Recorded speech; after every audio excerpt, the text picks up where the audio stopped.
format aujourd'hui avec le professeur Pinger. Nous sommes au C2ED, Centre européen d'études du diabète. Ça a été créé en 91. On va juste rappeler au départ la vocation de ce centre, professeur Pinger. La vocation de ce centre était de créer, face à l'épidémie de diabète qui commençait à l'époque, une structure de recherche clinique, de recherche fondamentale, mais qui soit très flexible, très agile, pour pouvoir suivre justement cette évolution et qui permette aussi, ce qui était un message important à l'époque, à des médecins et des chercheurs de travailler vraiment la main dans la main avec un seul objectif, améliorer la vie quotidienne des diabétiques. Beaucoup de diabétiques ont été touchés par le Covid. Forcément, on parle aujourd'hui du Covid. Quel a été le rôle du C2ED durant cette crise? Alors, le rôle du C2ED a été déjà d'accompagner bien sûr tous ces patients, mais c'est surtout, dans cette épidémie, il y a un rôle de réflexion qu'il faut avoir. Le coronavirus a tué 1% des malades qui sont morts. Le reste, ce sont des patients qui sont morts parce que le virus est arrivé sur un terrain qui a permis la maladie. Ce terrain, on sait aujourd'hui que ce sont les maladies chroniques. C'est l'hypertension, c'est le diabète, c'est les maladies cardiovasculaires. C'est aussi l'âge. Et donc, la mortalité, la gravité, elle est venue du fait que les maladies chroniques ne sont pas gérées suffisamment bien à l'heure actuelle. Et la réflexion du CED, qui avait d'ailleurs commencé bien avant le Covid, c'est de dire il faut faire mieux dans les médicaments qu'on veut administrer aux patients diabétiques. Il faut faire mieux dans l'organisation du soin aux patients diabétiques. C'est ce qui vous a poussé à ouvrir prochainement un centre qui va s'appeler le CESD, le Centre e-santé et diabète?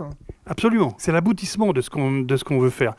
Ici, dans ce bâtiment, qui est le RICH, qui est le bâtiment qu'on appelle le RICH, on fait tout ce qui est en amont, on fait tout ce qui est concept de recherche, démonstration du concept, validation de cette démonstration, et après, il faut passer à ce stade d'après. Et le stade d'après, c'est forcément la clinique, c'est forcément la pharmacie, c'est forcément l'industrie.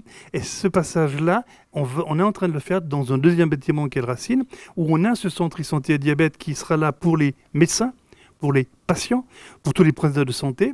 Puis on aura aussi à côté une maison sport et santé qui sera là aussi pour ces malades chroniques. Et puis on incubera nos startups, on en amène en 4 dans ce même bâtiment. Est-ce qu'aujourd'hui, ici au C2ED, est-ce qu'on crée des médicaments? Est-ce qu'il y a de l'innovation et des médicaments futurs? Alors il y a de l'innovation. Mon ami Karim Bouzakri, qui dirige le laboratoire depuis 3 ans, travaille sur un projet que moi je juge extraordinaire, qui est de démontrer que le muscle peut soigner le diabète, peut soigner le pancréas.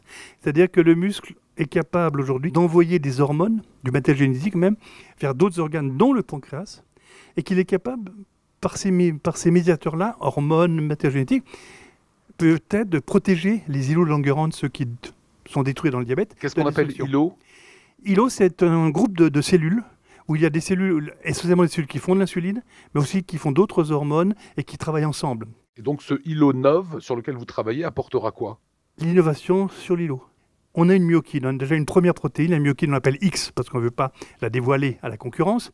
On connaît toutes les capacités de cette molécule, on a breveté tous ces mécanismes d'action, et aujourd'hui on veut aller vers les phases précliniques, la toxicité, le mode d'administration, etc., pour pouvoir ensuite en faire un vrai médicament qui aura l'intérêt, en plus, d'être une hormone naturelle que l'on va administrer, et non pas un médicament qui va agir sur des mécanismes, mais vraiment un traitement très naturel par des hormones que naturellement l'organisme fabrique. On peut penser que ce traitement sortira quand? Alors, nous, on peut penser qu'on aura fini notre phase préclinique, je dirais, dans les 2 ans. Après, c'est le jeu de l'industrie pharmaceutique. Alors là, on sait que c'est parfois un peu long, mais peut-être, je l'espère fortement, qu'on aura compris avec cette épidémie de Covid qu'il faut raccourcir les temps. Et qu'on ne peut pas se permettre de continuer à faire des études sur 40 ans, à dépenser des milliards pour mettre des produits sur le marché. Il faudra peut-être aller plus vite parce qu'il y a peut-être d'autres virus qui vont arriver et ce sera les mêmes qui seront exposés. Dans l'épidémie de Covid, 1 décès sur 3, c'est un diabétique. Et si on prend à l'inverse les diabétiques contaminés, 1 sur 7 est décédé. C'est vraiment monstrueux. Et donc, quelque part, il faut absolument qu'on aille vite et qu'on ait des médicaments. Et en plus, ce médicament, la myokine X, n'agit pas que sur le pancréas, n'agit pas que sur le diabète. Il agit sur un autre mécanisme qui est l'inflammation. Et on sait que, notamment dans le Covid, si les diabétiques sont tellement exposés, c'est parce qu'ils sont en état d'inflammation chronique. Et c'est cette inflammation d'ailleurs qui fait les complications. Alors si on agit en même temps sur l'agent causal qui est le pancréas et sur l'agent intermédiaire qui est l'inflammation, on gagne doublement.